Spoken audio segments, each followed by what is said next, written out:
Journey to the West in Vernacular Chapter 11. Wuzhuang secretly eats ginseng fruit. The from masters and disciples of Tang Monk were busy on the road and could not eat or sleep well. After walking for several days, they came to the Wuzhuang temple in Wanshu Mountain with charming scenery. Seeing that it was getting late, they wanted to stay one night in Wuzhuang temple. The two boys in Wuzhuang temple heard that they were from the Eastern Tang dynasty and were going to the West to learn Buddhist scriptures. They quickly said, "My master has gone to Yuanshi Tianzun to lecture on Buddhist scriptures. Let us wait for you here. Please come in quickly."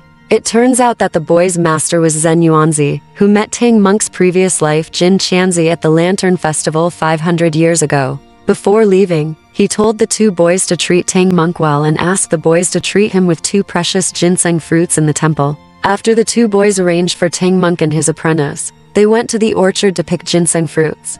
The two picked ginseng fruits and secretly gave them to Tang Seng to eat while Tang Seng's apprentice was not around. Tang Monk saw that the ginseng fruit was like a newborn baby. He was so frightened that he shook his hands vigorously and dared not eat it. The two boys explained more and more. "This is a fairy fruit, not a human being." Tang Monk still didn't believe it and asked them to take it away quickly. The two boys had no choice but to carry the ginseng fruits and return to the room. Because the ginseng fruit cannot be stored for a long time, otherwise it will not last long after eating it, so the two boys ate one each. Coincidentally, this room happened to be next to the kitchen. When the two boys shared the ginseng fruit, Bajie heard and saw it clearly. He was so greedy that he could not wait to eat one right away. After a while, Wukong came back, and Bajie quickly told his senior brother what had just happened. Wukong had long heard of ginseng fruit, but had never eaten it, so he followed Bajie's instructions and used an invisibility spell to sneak into the Taoist room,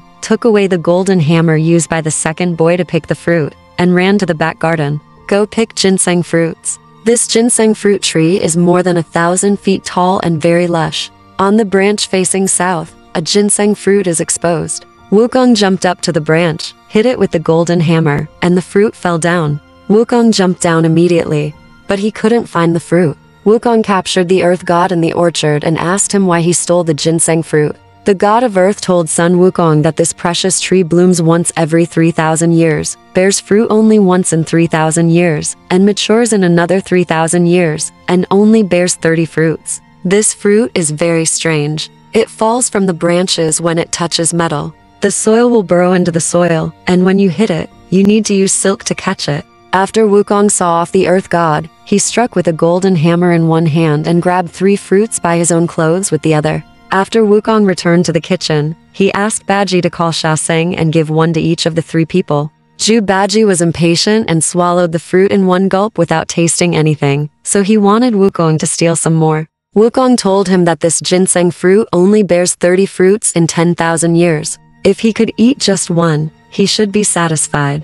After that, he put the golden hammer back to its place. Zhu Bajie was unhappy and kept talking about how great it would be if he could eat another one. Unfortunately, 2 boys overheard him and hurriedly ran to the garden to count the fruits and found that 4 fruits were missing. They thought they must have been eaten by Tang Monk. The 4 masters and disciples ate it secretly, and angrily came to Tang Monk to reason with him, saying, "You monks asked you to eat it, but you didn't eat it. Why did you eat it secretly?" At first, the 3 senior brothers Wukong refused to admit that they had eaten ginseng fruits. Later, after some enlightenment from Tang Monk, they felt that they were indeed at fault, so they admitted to eating 3 of them. But the 2 boys said there were 4, and cursed many unpleasant words. Wukong got angry, so he pulled out a hair and turned into a fake Wukong, who stood there and was scolded. He jumped on the cloud and flew to the back garden. As soon as Wukong entered the orchard, he took out the golden cudgel and beat it randomly. He also used his magical power to pull out the tree by its roots and threw it to the ground. The fairy fruits fell from the tree, and when they hit the soil again, they all burrowed into the soil. Wukong returned to the room, took back his hair, and let the 2 boys scold them casually without saying anything back. When the 2 boys saw that Tang Seng and the others didn't say a word, they wondered if the tree was too tall and the leaves were too dense for them to count, so they went back to the orchard to take a closer look. As soon as they arrived at the orchard, they were frightened half to death by what they saw. They fell down on the ground and cried loudly. "What can I say when master comes back?" The 2 boys discussed that they should keep Tang Seng here first, so that the master could talk better when he came back. So they returned to the room and pretended that not a single fruit was missing. They had just counted wrongly and asked Tang Seng and the others to forgive them. Then, they prepared a lot of food for Tang Seng and his disciples. While they were eating, they closed the door and locked it with a big copper lock. Sun Wukong had already had an idea. When it was late at night, he used the unlocking spell to open all the locked doors. He plucked the hair and turned it into sleepy bugs. He threw it on the boy's face, and the two boys snored to sleep. The 4 masters and disciples of Tang Seng took advantage of the darkness to escape and headed west. At dawn, Zhen Yuanzi returned to Wuzhuang Temple and found that the 2 boys had been enchanted and lying there sleeping. He quickly used magic to wake them up. As soon as the 2 boys saw their master coming back, they hurriedly knelt down and asked the master to forgive them. They also told the master about Tang Monk and his disciples who stole the fairy fruit and destroyed the fairy tree. Zhen Yuanzi thought that Sun Wukong must have done this, so he went to find Sun Wukong to reason with. Zhen Yuanzi rode on a cloud and caught up with Tang Seng and his disciples in the blink of an eye, asking them to pay for the tree. Sun Wukong saw that the situation was not good, so he took out the golden cudgel and beat him. Zhen Yuanzi is the ancestor of the earth, immortal with infinite magic power. He dodged the stick with a slight dodge, opened his robe sleeve, and sucked Tang Monk and his disciples in together.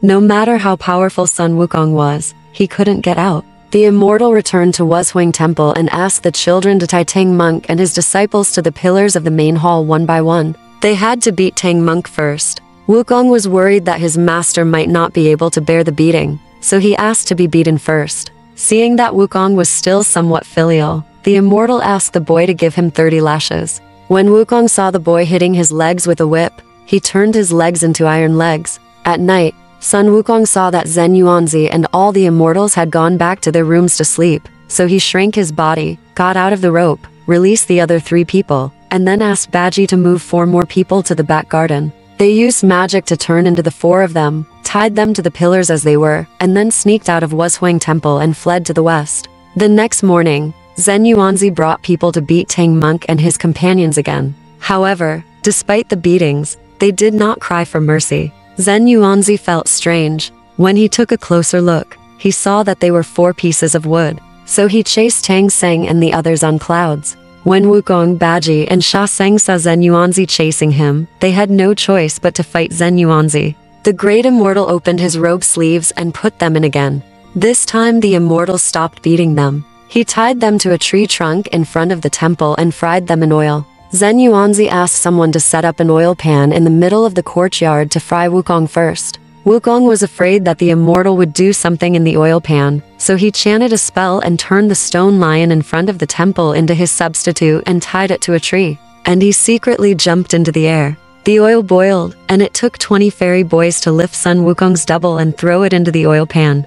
Unexpectedly, the oil pan was smashed and several fairy boys were scalded. The immortal stepped forward and saw a stone lion. He was very angry and asked his men to prepare another pot, this time to fry Tang Monk first. After Wukong heard it in the air, he quickly came down and said, No, just blow me up first. The immortal knew that Sun Wukong was very capable, so he no longer made things difficult for him and only asked him to save the tree. Wukong nodded and agreed, but the condition was that Tang Seng and the others must be released first. So an agreement was reached. One would be released and the other would be treated. Bajie did not believe that a dead tree could be resurrected, and suspected that Wukong wanted to escape alone. Tang Monk also believed Bajie's words and only gave Wukong 3 days. Sun Wukong went to Penglai Wonderland, Abbot, Fairy Mountain, Yingzhou Island and other places, and asked all the gods, but there was no good way to cure the ginseng fruit tree. Sun Wukong was so anxious that he scratched his head and scratched his cheeks,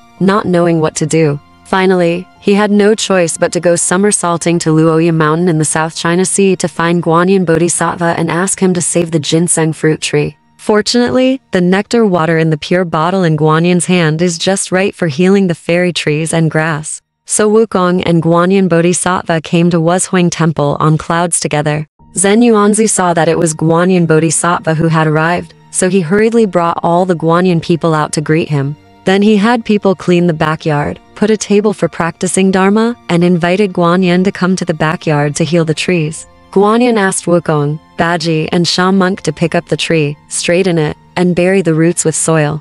Then, while chanting the incantation, dip some willow branches into dew and sprinkle it on the tree. After a while, the leaves of the tree turned green and the fruits grew, as lush as before. The two fairy boys then counted the ginseng fruits on the tree, but they turned out to be 23, proving that Sun Wukong was not lying. When the immortal Zhen Yuanzi saw that the tree had been saved, he was so happy that he immediately asked the fairy boy to knock down 10 ginseng fruits and invite everyone to participate in the ginseng fruit conference. Only then did Tang Seng realize that this was indeed a fruit and ate one. After the banquet, the great immortal Zhen Yuanzi first saw off Guanyin Bodhisattva, and then sent Tang Monk and his disciples to the west. Alright, this part of the story ends here. Want to know what happened next? Let's listen to the breakdown next time.